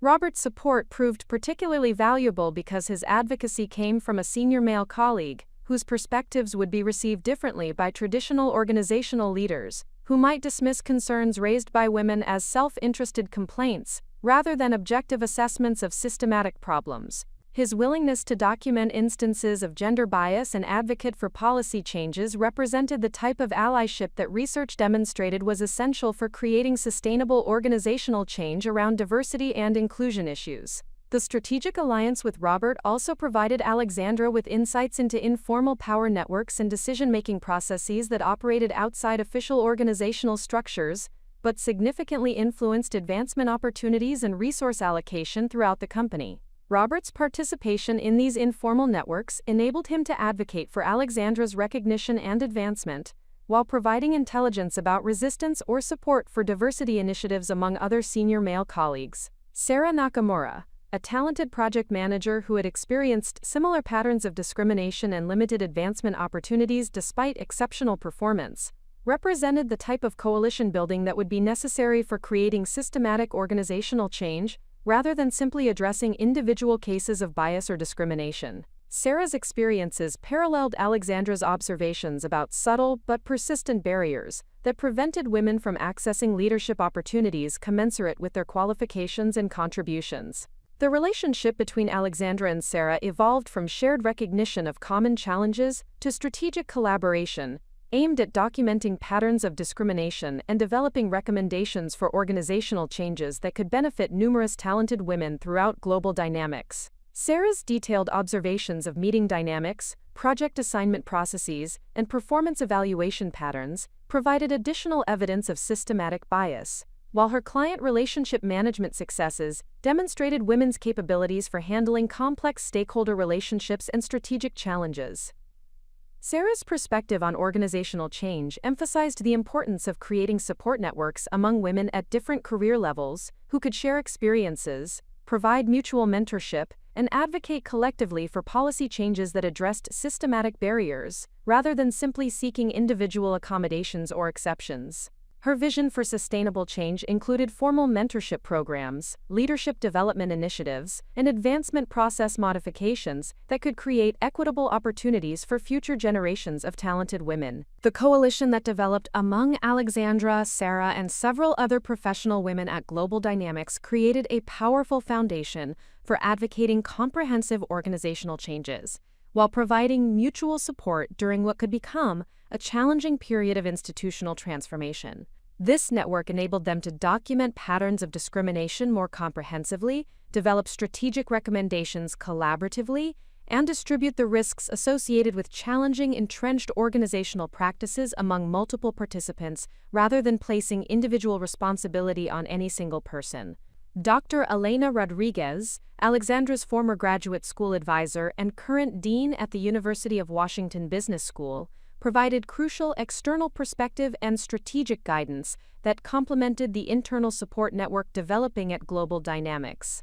Elena's academic expertise in organizational behavior and corporate governance, combined with her extensive consulting experience with major corporations, enabled her to offer sophisticated analysis of change strategies and potential consequences that Alexandra might not anticipate based solely on her operational experience. The mentoring relationship between Alexandra and Elena had developed over several years through ongoing professional development activities and industry networking events that had maintained their connection despite Alexandra's transition from academic to corporate environments. Elena's perspective on Alexandra's career development had consistently emphasized the importance of strategic thinking, relationship building, and systematic documentation of achievements and obstacles that could inform future advancement strategies. Elena's response to confidential discussions about the board meeting incident reflected both outrage at the discriminatory attitudes Alexandra had witnessed and strategic thinking about how this catalyst moment could be leveraged to create meaningful organizational change, while advancing Alexandra's career objectives. Her experience advising other professional women who had faced similar challenges provided valuable insights into effective strategies for addressing gender bias while minimizing personal and professional risks. The strategic guidance that Elena provided emphasized the importance of comprehensive preparation, clear documentation, and systematic relationship building that could support whatever response strategy Alexandra ultimately chose to pursue. Elena's network of contacts in academia, consulting, and corporate leadership could provide additional resources and alternative opportunities if Alexandra's efforts to create change at Global Dynamics generated negative consequences or proved insufficient for achieving her professional objectives. James Morrison, a senior partner at a prominent employment law firm specializing in workplace discrimination cases, provided essential legal perspective that informed Alexandra's understanding of her rights, options, and the potential consequences of different strategic approaches to addressing the systematic bias she had documented. James's expertise in corporate discrimination cases enabled him to evaluate the strength of Alexandra's evidence while providing realistic assessment of various legal and non-legal strategies for achieving organizational change. The legal consultation process revealed that Alexandra possessed compelling evidence of intentional discrimination that could support successful litigation if she chose to pursue that option. However, James's experience with similar cases also provided sobering insights into the emotional, financial, and professional costs associated with legal action, along with realistic timelines and potential outcomes that could result from different strategic approaches. James's strategic advice emphasized the value of comprehensive documentation, careful coordination with other affected employees, and systematic efforts to address problems through internal channels before pursuing external legal remedies. His experience had demonstrated that organizations often preferred to implement voluntary changes rather than face expensive litigation and negative publicity, particularly when presented with clear evidence of systematic problems and practical recommendations for addressing them effectively. The support system that Alexandra assembled through these strategic relationships provided both emotional sustenance and practical resources necessary for pursuing transformational change at Global Dynamics Corporation. The diversity of perspectives, expertise, and organizational positions represented in this network created multiple pathways for addressing systematic gender discrimination, while demonstrating alternative approaches to corporate leadership that could enhance organizational performance and competitive positioning. This comprehensive support system transformed Alexandra's individual response to discrimination into a collaborative effort that could leverage collective expertise, distribute risks appropriately, and create sustainable organizational changes that would benefit numerous talented professionals who deserved advancement opportunities based on merit rather than demographic characteristics or conformity to traditional masculine leadership behaviors and expectations. Alexandra Martinez began her transformation campaign with a comprehensive strategic plan that addressed both immediate concerns about documented discrimination and long-term objectives for organizational culture change at Global Dynamics Corporation. The approach she developed through extensive consultation with her support network emphasized systematic documentation, relationship building, and gradual implementation of initiatives that could demonstrate the business value of inclusive leadership while building momentum for more comprehensive reforms. This methodical strategy reflected her analytical background and recognition that sustainable organizational change required careful preparation, stakeholder engagement, and measurable outcomes that could withstand scrutiny from skeptical leaders and potential legal challenges. The initial phase of her action plan focused on building an irrefutable foundation of evidence that documented patterns of gender discrimination while simultaneously demonstrating her own leadership capabilities through exceptional performance on high-visibility projects. Alexandra understood that her credibility and influence would be essential for advancing diversity initiatives, requiring her to excel in traditional business metrics while advocating for progressive organizational changes that some colleagues might view as peripheral to core business objectives. Her first strategic initiative involved requesting formal documentation of the board meeting incident through official corporate channels, working with Jennifer Walsh to ensure that David Chen's discriminatory statements were recorded accurately in meeting minutes and human resources files. This documentation process required careful navigation of organizational protocols while ensuring that the evidence would be preserved and accessible for future reference, regardless of potential personnel changes or policy modifications that might occur as leadership became aware of the legal and reputational risks associated with documented discrimination. The formal documentation request generated immediate concern among senior leaders who recognized the potential liability associated with explicit evidence of intentional discrimination by a director-level executive. Robert Steinberg convened emergency consultations with legal counsel and human resources leadership to assess the scope of potential problems and develop strategies for addressing documented bias while minimizing organizational exposure to litigation and regulatory scrutiny. These emergency consultations revealed that Alexandra's systematic approach to documenting discrimination had created conditions where global dynamics face significant legal and reputational risks that could not be dismissed or minimized through traditional conflict resolution processes. The board meeting statements represented unambiguous evidence of intentional discrimination that violated federal employment laws and created liability for the organization regardless of whether Alexandra pursued individual legal action or formal complaints with regulatory agencies. The legal analysis also revealed that Alexandra's documentation efforts had positioned her as a protected whistleblower under various employment statutes, making any retaliation or negative employment actions potentially illegal and subject to additional penalties and damages. This legal protection provided Alexandra with significant leverage for advocating organizational changes, while reducing the personal and professional risks associated with challenging established power structures and discriminatory practices. Alexandra's second strategic initiative focused on developing comprehensive recommendations for organizational policy changes that could address systematic gender bias while enhancing business performance through improved talent utilization and inclusive leadership development. Working collaboratively with Margaret Chen and Jennifer Walsh, she prepared detailed proposals that addressed recruitment practices, advancement criteria, performance evaluation systems, and leadership development programs that research demonstrated could improve organizational effectiveness while creating equitable opportunities for advancement based on merit rather than demographic characteristics. The policy recommendations emphasized business justifications for diversity initiatives, including research demonstrating that inclusive organizations achieved superior financial performance, enhanced innovation capabilities, improved client satisfaction, and reduced turnover among high-performing employees. These business cases were designed to appeal to stakeholders who might be skeptical of diversity efforts based solely on moral or legal arguments, providing compelling evidence that inclusive practices represented strategic investments rather than compliance obligations or political correctness initiatives. The development of these policy recommendations required extensive research into industry best practices,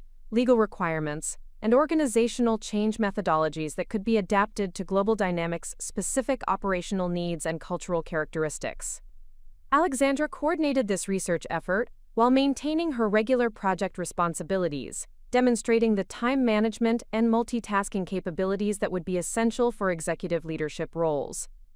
The comprehensive nature of Alexandra's policy recommendations impressed board members and senior leaders, who had expected narrow complaints about individual treatment, rather than sophisticated strategic proposals for organizational improvement. The quality of her analysis and the practicality of her suggestions provided compelling evidence of her strategic thinking capabilities while addressing concerns about women's fitness for executive leadership that David Chen had articulated during the board meeting. However, the initial response to Alexandra's policy recommendations also revealed significant organizational resistance from middle management and some senior leaders who perceived diversity initiatives as threats to existing advancement opportunities and established cultural norms. This resistance manifested through skeptical questioning of research citations, concerns about implementation costs, and warnings about potential negative consequences of rapid organizational change that could compromise operational efficiency or client relationships. David Chen emerged as the primary source of organized resistance to Alexandra's initiatives, leveraging his position as Director of Operations to influence other senior leaders and create obstacles to policy implementation. His response to the documented discrimination incident involved defensive justifications of his statements, claims that his comments had been misinterpreted or taken out of context, and strategic efforts to undermine Alexandra's credibility through questioning her motives and qualifications for advocating organizational changes. The resistance campaign that David orchestrated included subtle retaliation through project assignment modifications, exclusion from strategic planning discussions, and systematic questioning of Alexandra's recommendations and analyses during meetings and client presentations. These tactics were designed to compromise her professional effectiveness while maintaining plausible deniability about retaliatory intent, reflecting sophisticated understanding of how to implement discrimination while avoiding obvious legal violations. David's resistance strategy also involved building coalitions among other senior leaders who shared concerns about diversity initiatives or perceived Alexandra's advocacy as threatening to their own positions and advancement opportunities. These informal alliances created additional obstacles to policy implementation while generating organizational tension that complicated Alexandra's efforts to build consensus around recommended changes. The systematic nature of this resistance provided Alexandra with additional evidence of retaliatory behavior that strengthened her legal position, while demonstrating the entrenched nature of discriminatory attitudes throughout the organization. Working with James Morrison, she documented each instance of apparent retaliation while maintaining exceptional performance standards that made it difficult for David and his allies to justify negative treatment through legitimate business considerations. Alexandra's third strategic initiative focused on building external visibility and industry recognition that could enhance her professional reputation, while creating additional pressure for Global Dynamics to address documented discrimination through positive organizational changes rather than defensive legal strategies. This approach involved seeking speaking opportunities at industry conferences, publishing articles about inclusive leadership practices, and participating in professional organizations that promoted diversity and inclusion in corporate environments. The external visibility strategy served multiple purposes, including demonstration of thought leadership capabilities, creation of alternative career opportunities that could provide security during organizational conflict, and generation of positive public attention that could influence Global Dynamics' reputation and stakeholder relationships. Industry recognition of Alexandra's expertise and leadership potential provided compelling counter-evidence to claims about women's unsuitability for executive positions, while creating expectations that the organization should utilize her talents appropriately. The positive response to Alexandra's external visibility efforts included invitations to serve on industry advisory committees, requests for consultation on diversity initiatives at other organizations, and recognition from professional associations that enhanced her credibility and influence within the technology consulting sector. These external achievements provided objective validation of her leadership capabilities, while creating networking opportunities that could support her career advancement regardless of outcomes at Global Dynamics. However, the external visibility strategy also generated additional resistance from David Chen and other skeptical colleagues who perceived her growing industry recognition as evidence of disloyalty to the organization or inappropriate self-promotion that compromised her effectiveness as a team member.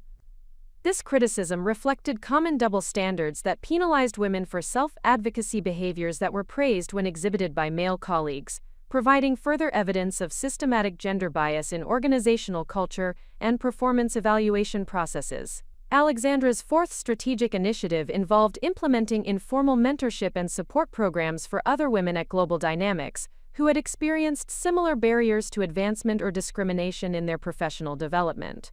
These initiatives were designed to create collective advocacy capabilities while providing mutual support during what could become challenging periods of organizational transition and potential retaliation from resistant leaders. The informal support network that Alexandra helped establish included regular meetings, professional development workshops, and collaborative advocacy efforts that strengthened individual participants while building organizational pressure for systematic policy changes. These activities demonstrated her commitment to collective advancement rather than individual benefit, addressing potential criticisms that her advocacy was motivated by personal grievances rather than genuine concern for organizational improvement. The success of these informal programs attracted attention from senior leaders who recognized both the positive impact on employee engagement and the implicit criticism of existing organizational culture that made such support networks necessary. Some leaders expressed appreciation for Alexandra's initiative in addressing employee development needs, while others viewed these activities as evidence of organizational disloyalty or attempts to create divisive coalitions that could compromise operational effectiveness. The resistance to Alexandra's mentorship initiatives included subtle pressure to discontinue activities that might be perceived as inappropriate use of company resources or time, along with concerns that such programs could create legal liability if they excluded male employees or appeared to promote gender-based preferences in advancement or development opportunities. These concerns reflected common misconceptions about diversity programs while revealing the defensive mindset that characterized organizational responses to evidence of systematic discrimination. Alexandra's response to this resistance involved working with Jennifer Walsh to develop formal proposals for inclusive mentorship programs that would benefit all employees, while addressing documented gaps in leadership development and advancement support for underrepresented groups. This approach transformed informal initiatives into official organizational programs that could receive appropriate resources and administrative support while maintaining legal compliance and broad employee participation. The strategic approach that Alexandra employed during these initial action phases reflected sophisticated understanding of organizational change processes and the importance of building sustainable momentum through systematic relationship building, evidence development, and incremental policy implementation. Her efforts demonstrated executive leadership capabilities while creating conditions where global dynamics faced increasing pressure to address documented discrimination through positive organizational changes, rather than defensive resistance or legal maneuvering. The resistance that her initiatives encountered provided additional evidence of the systematic nature of gender bias at Global Dynamics, while revealing the entrenched interests that benefited from existing discriminatory practices. This resistance also demonstrated the courage and persistence that would be required for achieving meaningful organizational change in environments where progressive leadership initiatives faced skepticism and active opposition from traditional power structures. The foundation that Alexandra established through these initial actions created multiple pathways for advancing her strategic objectives while providing legal protection, external validation, and organizational support that would be essential for navigating the complex challenges associated with transforming corporate culture and advancing to senior leadership positions, where she could implement comprehensive changes that would benefit all talented employees, regardless of gender or other demographic characteristics. The systematic resistance that Alexandra Martinez encountered during her initial transformation efforts revealed the sophisticated leadership competencies that would be required for achieving sustainable organizational change, while advancing to executive positions where she could implement comprehensive diversity and inclusion initiatives. Her response to these challenges necessitated accelerated development of strategic capabilities that extended far beyond her technical expertise in financial analysis and project management, encompassing advanced skills in organizational psychology, change management, stakeholder relationship building, and crisis leadership that distinguished exceptional executives from competent managers. The first critical competency that Alexandra needed to master involved sophisticated political acumen that could navigate complex organizational dynamics while maintaining ethical integrity and strategic focus on long-term objectives. The resistance campaign orchestrated by David Chen required her to understand informal power networks, anticipate strategic responses from opponents, and develop countermeasures that could neutralize opposition while building broader support for diversity initiatives among stakeholders who might initially view such efforts as peripheral to core business objectives.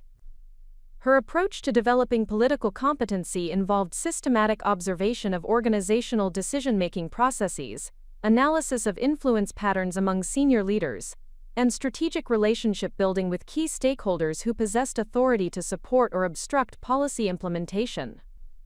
Alexandra recognized that effective political navigation required understanding the underlying interests and concerns that motivated different organizational actors, enabling her to frame diversity initiatives in terms that aligned with their priorities and values, rather than simply appealing to abstract principles of fairness or legal compliance.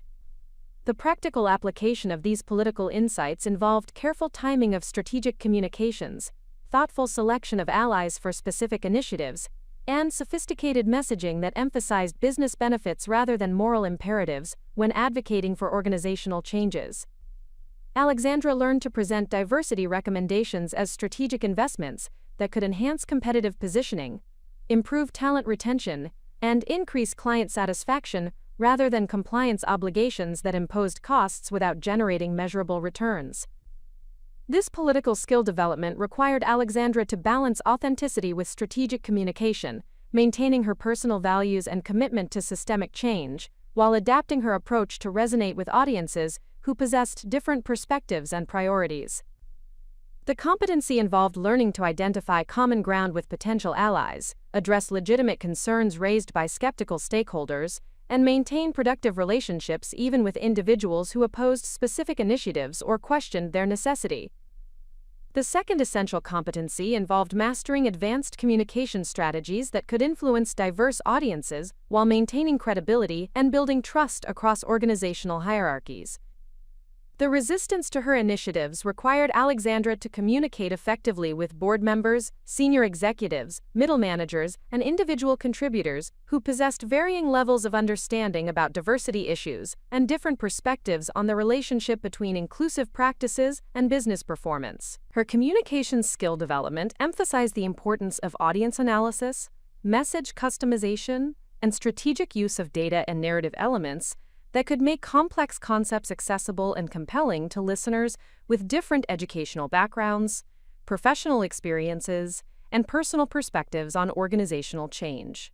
Alexandra learned to adapt her communication style and content based on whether she was addressing analytical executives who preferred quantitative evidence, relationship-oriented managers who responded to personal stories, or skeptical colleagues who required comprehensive explanations of implementation processes and potential outcomes.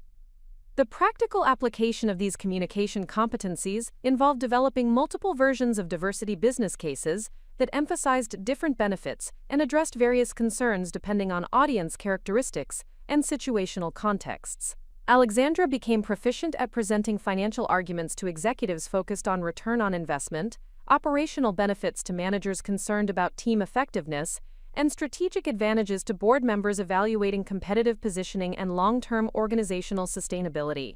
This communication skill development also required Alexandra to master difficult conversation management, enabling her to address resistance and criticism constructively while maintaining professional relationships and advancing strategic objectives. She learned to acknowledge legitimate concerns, provide factual responses to misconceptions, and redirect conversations toward collaborative problem-solving rather than defensive justifications or personal attacks that could compromise her credibility and influence. The third critical competency involved developing sophisticated change management expertise that could guide complex organizational transformations while maintaining operational effectiveness and employee engagement throughout transition periods. The systematic nature of gender bias at Global Dynamics required comprehensive cultural changes that extended far beyond policy modifications to encompass fundamental shifts in leadership behaviors, evaluation criteria, and organizational practices that had been institutionalized over decades of traditional management approaches. Her change management skill development involved studying organizational psychology research, consulting with external experts, and analyzing case studies of successful diversity transformations at comparable companies to identify effective strategies and potential obstacles that could be anticipated and addressed proactively. Alexandra learned to design change initiatives that balanced the urgency of addressing documented discrimination with the practical reality that sustainable cultural transformation required time, resources, and systematic reinforcement of new behaviors and expectations. The practical application of change management competencies involved developing comprehensive implementation plans that included stakeholder engagement strategies, communication timelines, training program designs, and measurement systems that could track progress while identifying areas requiring additional attention or resource allocation. Alexandra became proficient at managing the emotional dimensions of organizational change, recognizing that resistance often reflected fear and uncertainty rather than fundamental opposition to diversity principles. This change management expertise enabled Alexandra to design initiatives that addressed psychological barriers to change, while providing clear pathways for individual adaptation and growth. She learned to create safe spaces for honest discussions about diversity challenges, provide training and support for leaders who wanted to improve their inclusive management practices, and establish accountability systems that encouraged behavioral change through positive reinforcement, rather than punitive measures that could generate defensive responses. The fourth essential competency involved mastering crisis leadership capabilities that could maintain organizational stability and stakeholder confidence during periods of conflict and uncertainty associated with challenging entrenched discriminatory practices. The potential for legal action, regulatory scrutiny, and negative publicity required Alexandra to develop skills in crisis communication, reputation management, and strategic decision-making under pressure that could protect organizational interests while advancing diversity objectives. Her crisis leadership development involved studying how other organizations had successfully navigated discrimination incidents, working with legal and communications experts to understand potential scenarios and appropriate responses, and developing contingency plans that could address various outcomes while maintaining strategic focus on long-term objectives. Alexandra learned to balance transparency with confidentiality requirements, stakeholder communication with legal considerations, and immediate crisis response with sustained relationship building that could support organizational recovery and improvement. The practical application of crisis leadership competencies involved developing communication strategies that could address negative publicity constructively, stakeholder relationship management approaches that could maintain confidence during controversial periods, and decision-making frameworks that could balance competing priorities while maintaining ethical integrity and strategic focus. Alexandra became proficient at managing media relationships, coordinating with legal counsel, and maintaining internal communication that could prevent rumors and speculation from undermining organizational effectiveness. This crisis leadership skill development also prepared Alexandra to handle personal attacks and professional retaliation that might result from challenging powerful organizational actors who benefited from existing discriminatory practices. She learned to maintain emotional equilibrium during stressful periods, seek appropriate support from her alliance network, and continue performing at exceptional levels despite external pressures that could compromise focus and effectiveness. The fifth critical competency involved developing advanced strategic planning capabilities that could integrate diversity and inclusion objectives with broader business strategy, while ensuring that organizational changes supported, rather than compromised, competitive positioning and financial performance. The complexity of transforming organizational culture while maintaining operational excellence required sophisticated analytical skills and systems thinking that could identify synergies between inclusive practices and business objectives. Her strategic planning skill development involved studying the relationship between diversity initiatives and business outcomes, analyzing successful integration approaches used by industry leaders, and developing frameworks for measuring return on investment from inclusion programs that could demonstrate value to skeptical stakeholders. Alexandra learned to design diversity strategies that reinforced rather than competed with other organizational priorities, creating comprehensive approaches that addressed multiple business challenges simultaneously. The practical application of strategic planning competencies involved developing long-term roadmaps for cultural transformation that included specific milestones, resource requirements, and success metrics that could guide implementation while providing accountability mechanisms for organizational leaders. Alexandra became proficient at identifying potential synergies between diversity initiatives and other strategic priorities, designing integrated approaches that could achieve multiple objectives efficiently.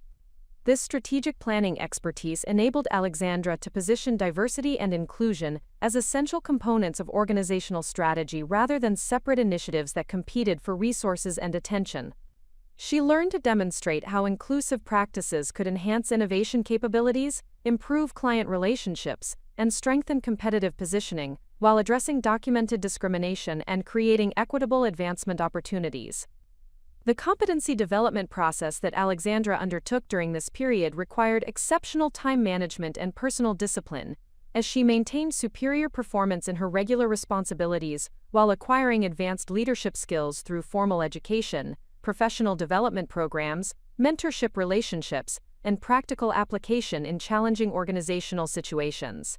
This demonstration of learning agility and performance under pressure provided compelling evidence of her executive potential while building the capabilities necessary for success in senior leadership roles. The systematic approach that Alexandra employed for skill development reflected her analytical background and recognition that executive competency required continuous learning and adaptation rather than reliance on existing expertise alone. She established personal development plans, sought feedback from trusted advisors, and regularly assessed her progress against objective criteria that could guide future learning priorities and strategic decisions. The integration of these diverse competencies created a comprehensive leadership capability that distinguished Alexandra from other talented professionals who possessed technical expertise but lacked the sophisticated skills necessary for navigating complex organizational challenges while implementing transformational change initiatives. Her competency development demonstrated the learning agility and strategic thinking that would be essential for executive success while providing concrete evidence that women could excel in leadership roles that required decisive action, strategic vision, and sophisticated stakeholder management under challenging circumstances. This comprehensive skill development process positioned Alexandra to respond effectively to the escalating challenges and opportunities that would emerge as her transformation campaign gained momentum and attracted attention from industry leaders, regulatory agencies, and other stakeholders who possess the authority to influence both her individual career trajectory and broader organizational changes at Global Dynamics Corporation. The comprehensive transformation strategy that Alexandra Martinez had carefully constructed over several months faced its most severe test when a coordinated campaign of professional sabotage threatened to dismantle the strategic alliances that formed the foundation of her organizational change initiatives. The crisis emerged from a calculated series of actions designed to isolate her from key supporters while undermining her credibility and influence within Global Dynamics Corporation. This systematic assault on her professional relationships required immediate application of the crisis leadership competencies she had been developing while testing her resilience and strategic thinking under extraordinary pressure. The catalyst for this major setback occurred during the preparation phase for a critical client presentation that represented Global Dynamics' largest potential contract of the fiscal year. The Technology Transformation Initiative for Pacific Industries encompassed a 3-year, $45 million engagement that would establish Global Dynamics as the premier consulting partner for one of the region's most influential corporations. Alexandra had been designated as the lead strategic analyst for this engagement, responsible for developing comprehensive recommendations that would guide Pacific Industries through complex organizational restructuring while implementing advanced technology solutions that could enhance operational efficiency and competitive positioning. The significance of this client engagement extended beyond its financial value to encompass strategic importance for Global Dynamics' market positioning and future growth trajectory. Success with Pacific Industries would establish precedents for similar engagements with other major corporations, while demonstrating the firm's capabilities for managing complex transformation projects that required integration of technology implementation with organizational change management. The contract represented an opportunity for Global Dynamics to differentiate itself from competitors through innovative approaches that combined technical expertise with sophisticated understanding of human factors and organizational effectiveness. Alexandra's selection for this leadership role had reflected recognition of her analytical capabilities and strategic thinking skills, along with acknowledgement that her inclusive management approach could enhance client relationships and project outcomes. The engagement provided an ideal platform for demonstrating the business value of diverse leadership, while building industry visibility that could support her career advancement and diversity advocacy objectives. The high-profile nature of the project meant that exceptional performance could significantly enhance her professional reputation and influence within the organization. However, David Chen recognized that Alexandra's success on this engagement could provide compelling evidence that women possessed the strategic thinking and client relationship management capabilities he had publicly claimed they lacked. Her potential success represented a direct challenge to his credibility and authority, while creating organizational pressure for diversity initiatives that could threaten his position and influence. This strategic threat motivated him to orchestrate comprehensive sabotage efforts designed to ensure her failure while maintaining plausible deniability about retaliatory intent. The sabotage campaign began with systematic exclusion of Alexandra from critical planning meetings and strategic discussions that were essential for developing comprehensive client recommendations. David utilized his authority as Director of Operations to schedule these meetings during times when Alexandra had conflicting obligations, or to relocate them to venues where her participation would be logistically difficult. These exclusions were presented as scheduling conflicts or communication errors, rather than deliberate attempts to limit her access to information and collaborative opportunities. The impact of these exclusions became apparent when Alexandra discovered that significant decisions had been made about project scope, resource allocation, and implementation timelines without her input or knowledge. The modifications to original project parameters affected her analytical work, while creating inconsistencies in strategic recommendations that could compromise client confidence and project outcomes. Her attempts to address these issues through normal organizational channels were met with claims that she had been informed about changes, or that her input was not required for certain decisions. The second component of the sabotage campaign involved strategic misinformation that was designed to compromise Alexandra's analytical work while creating the appearance of incompetence or inadequate preparation. Key data sources were modified or withheld. Project requirements were changed without notification, and conflicting guidance was provided by different team members about client preferences and priorities. These information manipulation tactics were subtle enough to avoid obvious detection, while creating conditions where Alexandra's recommendations would appear flawed or insufficient during client presentations. The sophisticated nature of this misinformation campaign required careful coordination among multiple team members who were either active participants in the sabotage effort or unwitting contributors who had been provided with inaccurate information about project requirements and client expectations.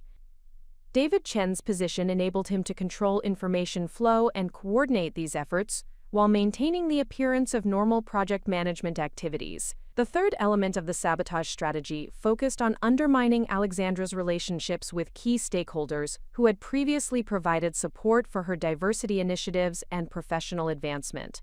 David initiated confidential conversations with board members, senior executives, and client representatives that questioned Alexandra's commitment to team collaboration, raised concerns about her focus on external advocacy activities, and suggested that her diversity initiatives reflected personal grievances rather than legitimate business concerns.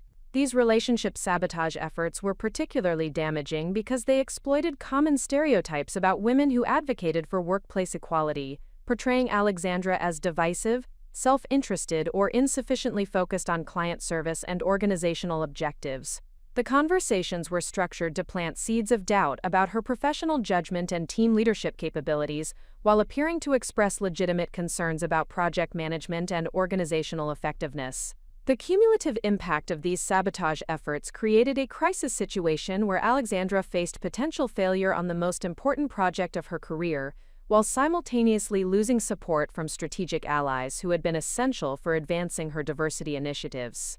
The Pacific industry's engagement appeared increasingly likely to fail due to information gaps, resource constraints, and coordination problems that had been artificially created through systematic interference with normal project management processes. The immediate emotional impact of recognizing the scope and sophistication of this sabotage campaign was devastating for Alexandra, who experienced profound feelings of betrayal, frustration, and overwhelming pressure as she realized that her professional reputation and future career prospects were under coordinated attack. The recognition that colleagues were actively working to ensure her failure challenged her fundamental assumptions about professional relationships and organizational fairness, while creating intense psychological stress that threatened to compromise her performance and decision-making capabilities. The strategic implications of this crisis extended beyond the immediate Pacific industry's engagement to encompass broader questions about her ability to achieve meaningful organizational change in an environment where powerful opponents were willing to engage in systematic professional sabotage. The sophisticated nature of the campaign suggested that future diversity initiatives would face similar resistance, while her credibility and influence could be permanently damaged if she failed to respond effectively to current challenges. The legal dimensions of the sabotage campaign provided potential grounds for additional discrimination and retaliation claims, but pursuing legal remedies would require comprehensive documentation and could create extended conflict that might ultimately prove more damaging to her career prospects than current challenges. The timing of the sabotage during a critical client engagement also meant that legal action could compromise project outcomes and create additional professional complications regardless of ultimate legal success. Alexandra's response to this crisis situation required immediate application of the crisis leadership competencies she had been developing, while simultaneously implementing damage control strategies that could salvage the Pacific industry's engagement and preserve her professional relationships. The challenge demanded exceptional strategic thinking under pressure, along with emotional resilience that could maintain focus and effectiveness despite systematic attempts to undermine her success. Her initial crisis response involved systematic analysis of the sabotage campaign to identify specific tactics being employed, key participants in the effort, and potential countermeasures that could neutralize interference while advancing project objectives. This analysis required careful documentation of incidents while avoiding actions that could be interpreted as paranoid or unprofessional by observers who were not aware of the coordinated nature of the opposition she was facing. The strategic countermeasures that Alexandra developed focused on rebuilding information access through alternative channels, re-establishing stakeholder relationships through direct communication, and implementing redundant verification systems that could ensure accurate data and consistent project parameters despite ongoing interference attempts. These responses required exceptional resourcefulness and political acumen while maintaining professional composure and collaborative team dynamics. The relationship recovery component of her crisis response involved strategic conversations with key allies who had been targeted by David Chen's misinformation campaign. Alexandra needed to address concerns that had been raised about her professional focus and team collaboration, while providing alternative perspectives on her diversity advocacy and its relationship to business objectives.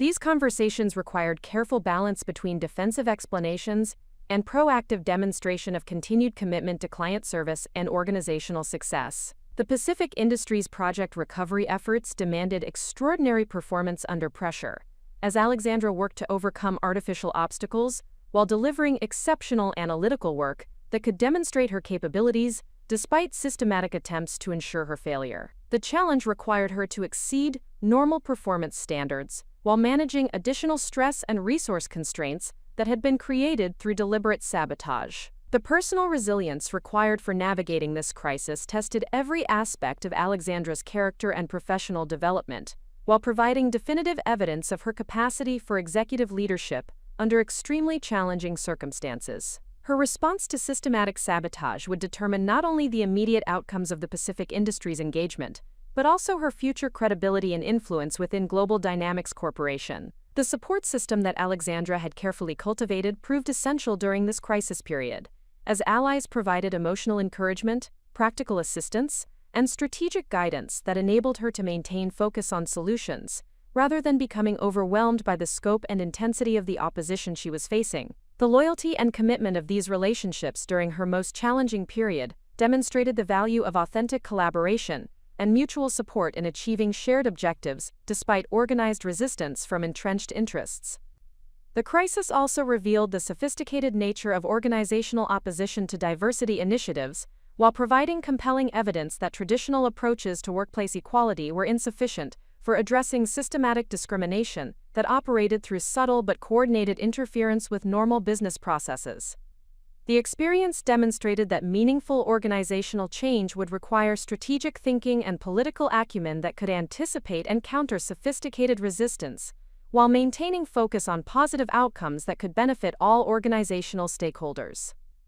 The pivotal transformation in Alexandra Martinez's understanding of her own capabilities occurred during the final preparation phase for the Pacific Industries presentation, when the accumulated pressure of systematic sabotage created circumstances that demanded exceptional leadership performance under extraordinary adversity. The crisis that had threatened to destroy her professional reputation instead became the catalyst for demonstrating executive competencies that transcended the analytical and strategic skills she had previously recognized as her primary strengths. This breakthrough moment represented a fundamental shift from defensive responses to coordinated attacks toward proactive demonstration of transformational leadership that could create positive outcomes despite organized opposition.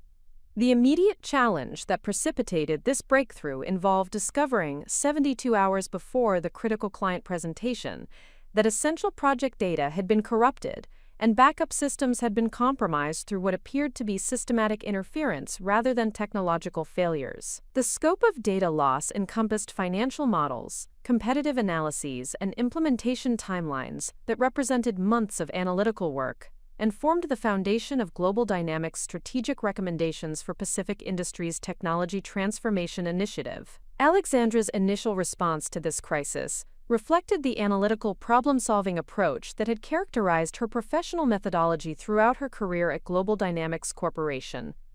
She immediately began assessment procedures to determine the extent of data loss, identify potential recovery options, and develop contingency plans that could enable successful presentation delivery despite these technical obstacles. However, the magnitude of the challenge and the proximity of the client presentation deadline made traditional recovery approaches insufficient for achieving the level of excellence that the engagement demanded. The breakthrough moment emerged when Alexandra recognized that responding effectively to this crisis required leadership capabilities that extended far beyond individual analytical excellence to encompass comprehensive organizational coordination, stakeholder relationship management, and innovative problem-solving that could leverage collective expertise rather than relying solely on individual effort. This realization marked a fundamental transition from viewing herself as a highly competent individual contributor to understanding her potential as a transformational leader who could create extraordinary results through strategic vision and collaborative execution. The strategic response that Alexandra developed during the subsequent 48 hours demonstrated sophisticated understanding of organizational dynamics, resource allocation, and crisis management that revealed executive competencies she had not previously recognized or utilized comprehensively.